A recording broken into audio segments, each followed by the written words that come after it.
Israel Iran போர் பதட்டம் அல்லது போர் நிலைமை என்றது உலகத்தை கொஞ்சம் திரும்பி பார்க்க வச்சிருக்கு. ஈரானுடைய அடுத்த கட்ட நகர்வு மிக மோசமானதாக இருக்கும் அப்படின்னு சொல்லி எதிர்பார்க்கப்படுது.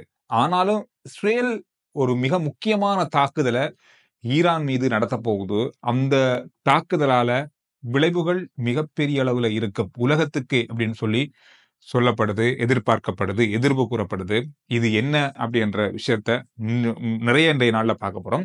அதோட இலங்கையில நடந்த மிக முக்கியமான செய்திகள், குறிப்பா இந்த போர் பதட்டம் நடந்து கொண்டிருக்கு அப்படின்னு சொல்லி நாம உலக நாடுகளை பார்க்கும்போது, இலங்கையினுடைய காங்கேசன்துறை பகுதியில் இருக்கிற அல்லது இலங்கையின் வடக்கின் யாழ்ப்பாணம் காங்கேசன்துறை எல்லைக்கு உள்ள இருக்கிற 11 போலீஸ் நிலையங்கள் மீது தாக்குதல் நடத்தப்படும் அப்படின்ற ஒரு தொலைபேசி அழைப்பு 11ஆம் தேதி வந்திருக்கு. 1 மணிலிருந்து பகல் 1:15 1:20 இந்த தொலைபேசி அழைப்பு வந்திருக்கு. அதாவது காங்கேசன்துறை போலீஸ் நிலையம், அதை அண்டி உள்ள அந்த பகுதியினுடைய 10-15 போலீஸ் நிலையங்கள் இருக்கு. இந்த 10-15 போலீஸ் நிலையங்களை குறிவைத்து இந்த தாக்குதல் நடத்தப்பட போவதாக தான் இந்த தொலைபேசி அழைப்பு வந்திருப்பதாக சொல்லப்பட்டிருக்கு. இது தொடர்பான சிஐடி விசாரணைகள் இப்பொழுது ஆரம்பிக்கப்பட்டிருக்கிறது. இந்த விசாரணைகளை பொறுத்தவரையில இன்னும் என்ன விஷயம் இதுல நடந்திருக்கு, எது மேலதிகமான தகவல் அப்படின்னு சொல்லி இதுவரையில கிடைக்கல. இருந்தாலும் இந்த தொலைபேசி அழைப்புக்கான காரணம் என்ன அப்படின்றத தீவிரமா விசாரிச்சு வராங்கன்னு சொல்றாங்க. இதுல இன்னும் ஒரு முக்கியமான விஷயம் சொல்லப்படுது. நாட்டினுடைய பல போலீஸ் நிலையங்களையும் கொஞ்சம் மேலதிகமான அவதானிப்பு செலுத்தப்படுகிறது. குறிப்பா இந்த காங்கேசன்துறையை அண்டியுள்ள வடக்கினுடைய மிக முக்கியமான பிரதேசங்களை அண்டியுள்ள போலீஸ் நிலையங்களுக்கு மேலதிகமான பாதுகாப்பும் மேலதிகமான அவதானிப்பும் மேற்கொள்ளப்பட்டு வருவதாக போலீஸ் பக்கமாக சொல்லப்பட்டிருக்கு. இது சாதாரணமா ஆனா ஒரு தொலைபேசி அழைப்பாக இருந்தாலும் வரும் நாட்கள்ல இது கொஞ்சம் இறுக்கமான கட்டுப்பாடுகளை கொண்டு வரதுக்கான வாய்ப்புகளாக இருக்கலாம். ஒரு தொலைபேசி அழைப்பாக எடுத்துக்கொள்ளாம அல்லது ஒரு அலட்சியமா இல்லாம இதை உன்னிப்பாக கவனிக்கும் பட்சத்துல பாதுகாப்புகள்ல மாற்றங்கள் அல்லது போலீஸ் பாதுகாப்போடு அல்லது கரையோர பாதுகாப்புகள் தொடர்பான அவதானங்கள் இன்னும் அதிகமாக செலுத்தப்படலாம் அப்படின்னு சொல்லி எதிர்பார்க்கப்படுது. முன்னாள் ஜனாதிபதி ரணில் விக்ரமசிங்க ஒரு வசனத்தை சொல்லியிருக்காரு. இது மிகப்பெரிய பிரபலமா பத்திரிகைகள்ல, சிங்கள பத்திரிகைகள்ல, ஆங்கில பத்திரிகைகள்ல பேசப்படுது. ஐ நோ லோ புத்தா அப்படின்ற மாதிரியான வசனம் உண்டு.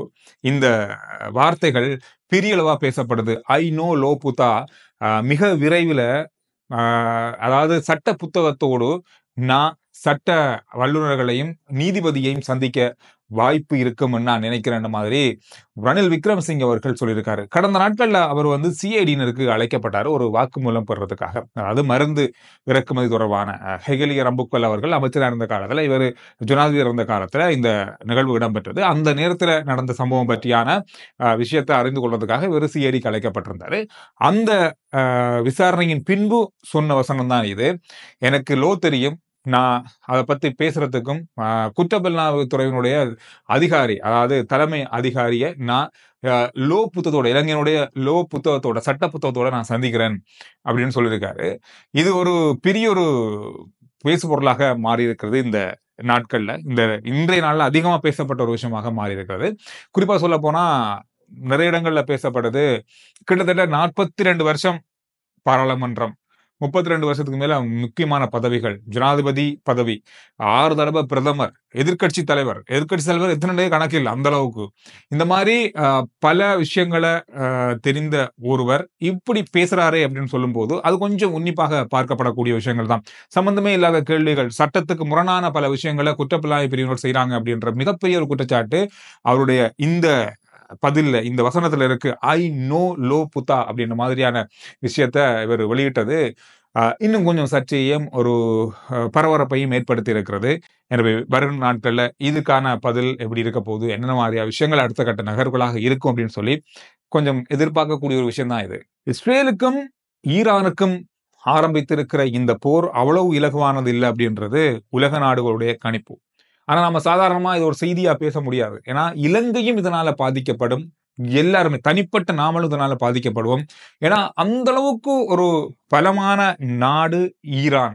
காரணம், அங்கிருந்துதான் கச்சா எண்ணெய் பல நாடுகளுக்கு, உலகத்தினுடைய பல நாடுகளுக்கு ஏற்றுமதி ஆகுது.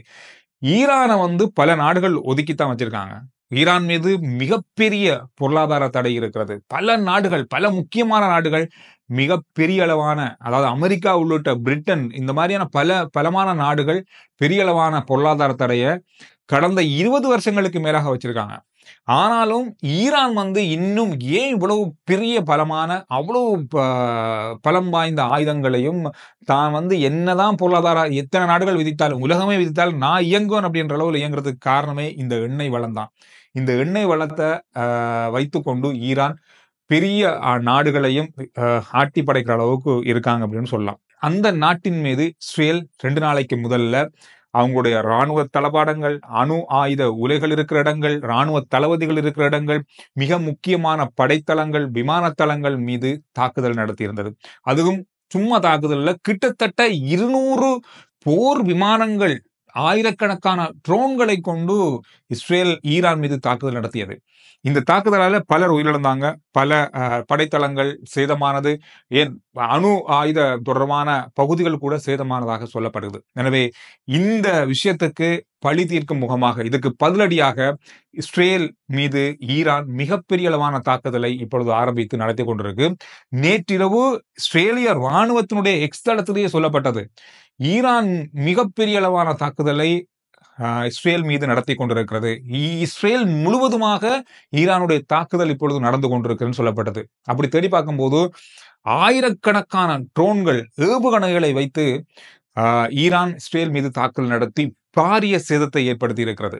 இந்த புகைப்படங்கள் எல்லாம் இன்றைய நாள்ல சமூக வலைதளங்களையும் செய்தி ஊடகங்களையும் வெளியாகி இருந்தது. ஆனா இஸ்ரேல் ஒரு மிகப்பெரிய ஒரு கட்டுப்பாடை கொண்டு வந்திருக்காங்க. இனி நேரடி ஒளிபரப்புகளை, இஸ்ரேல்ல இருக்கிற அழிவடைந்த அல்லது தாக்குதல் நடத்தப்பட்ட பகுதிகளை நேரடியாக ஒளிபரப்பு செய்யறதுக்கு, தொலைக்காட்சிகள்ல ஒளிபரப்பு செய்யறதுக்கு தடை விதித்திருக்காங்க. தணிக்கை செய்யப்பட்ட செய்திகள் மாத்திரம்தான் இப்பொழுது ஒளிபரப்பப்படுவதாக சொல்லப்படுது. ஆனா ஈரான்ல இஸ்ரேல் தாக்குதல் நடத்துவதை முழுமையாக அவருடைய தொலைக்காட்சிகள் ஒளிபரப்பி கொண்டிருக்கிறது. இந்த மாதிரியான விஷயங்கள் இப்பொழுது தணிக்கைக்கு உட்படுத்தப்பட்டிருக்கு. ஆனா ஈரான் சொல்ற விஷயம் என்னன்னு சொன்னா, அமெரிக்காவா இருந்தா என்ன, பிரிட்டனா இருந்தா என்ன, பிரான்ஸா இருந்தா எந்த நாடு தலையிட்டாலும் இஸ்ரேல் மீது தாக்குதல் நடத்துவது தொடரும். ஆனா என்னதான் அந்தந்த நாடுகள் தலையிட்டாலும் அந்த நாட்டுக்கு எதிராகவும் தாக்குதல் நடத்துறதுக்கு ஈரான் தயாராக இருக்கிறது அப்படின்ற பெரிய அளவான எச்சரிக்கைகளை ஈரான் இப்பொழுது விடுக்க ஆரம்பித்திருக்கிறது. மத்திய கிழக்கு முழுவதும் இப்பொழுது மிகப்பெரிய அளவான போர் பதட்டம் ஏற்பட்டிருக்கிறது. எண்ணெய் விலையில பாரிய அளவான உயர்வுகள் வருகின்ற வாரத்திலிருந்து ஏற்படலாம்னு சொல்லி எதிர்பார்க்கப்படுது. இதெல்லாமே வந்து உலக பொருளாதாரத்தில் மிகப்பெரிய பாதிப்புகளை ஏற்படுத்துவதற்கான வாய்ப்பை உருவாக்கி இருக்கிறது. ஆனாலும் ஈரான் வந்து தனியாக நின்று இப்பொழுது போராடுகிறது. பல நாடுகள் அவங்கள வந்து உதவி செய்யறோம் அப்படின்ற அளவுல இருந்தாலும் இன்னும் களத்துல யாரும் இறங்கல. வடகொரியா கூட ஈரானுக்கு உதவி செய்யறதுக்கான வாய்ப்புகள் எதிர்காலத்தில் இருக்கலாம்னு சொல்லப்படுது.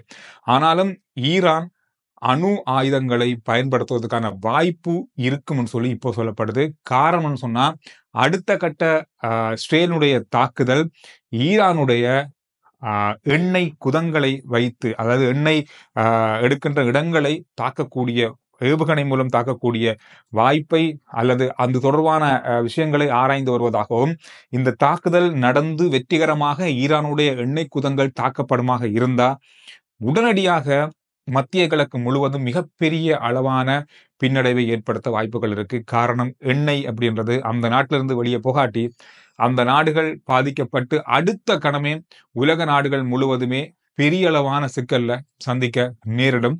எனவே இதை தடுக்கிறதுக்காக, அல்லது இப்படி ஒரு சம்பவம் நடந்தால் இருந்தா என்ன போனா என்ன என்ற அடிப்படையில ஈரான் ஒரு கட்டத்துக்கு வருவாங்க. அந்த கட்டத்துக்குள்ள அணு ஆயுதம் பயன்படுத்த வாய்ப்புகள் இருப்பதாக சொல்லப்படுது. இது அவ்வளவு இலகுவா முடிய போற போர் இல்லை அப்படின்னு சொல்றாங்க. இந்த விஷயமானது பெரிய அளவா இப்பொழுது சர்வதேச ரீதியில பார்க்கப்படுகின்ற ஒரு விஷயம். உன்னிப்பா அத்தனை நாடுகளும் உன்னிப்பா பார்த்து கொண்டிருக்காங்க இங்க என்னதான் நடக்குது அப்படின்றத. ஆனாலும் இஸ்ரேல் வந்து தொடர்ச்சியா இந்த நாடுகள் மீது தாக்குதல் நடத்தி கொண்டிருக்கிறது. ஏற்கனவே காசா மீது பெரிய அளவான தாக்குதல் நடத்தி கொண்டிருக்காங்க. இஸ்ரேல் மீது பல நாடுகள் எதிர்ப்பா இருக்காங்க. இது எல்லாமே சேர்ந்து ஒரு மினி உலகப் போராக அல்லது பெரிய அளவான உலகப் போராக கூட வரும் நாட்கள்ல மாறலாம்னு சொல்லி எதிர்பார்க்கப்படுது. நீங்க என்ன சொல்றீங்க இந்த விஷயம் பற்றி அப்படின்றத கருத்துக்கள்ல சொல்லுங்க. அடுத்த வீடியோல நான் உங்களை சந்திக்கிறேன். RG Chandru report YouTube channel, Facebook page, WhatsApp channel எல்லாத்தையும் ஃபாலோ பண்ணுங்க. நன்றி, வணக்கம்.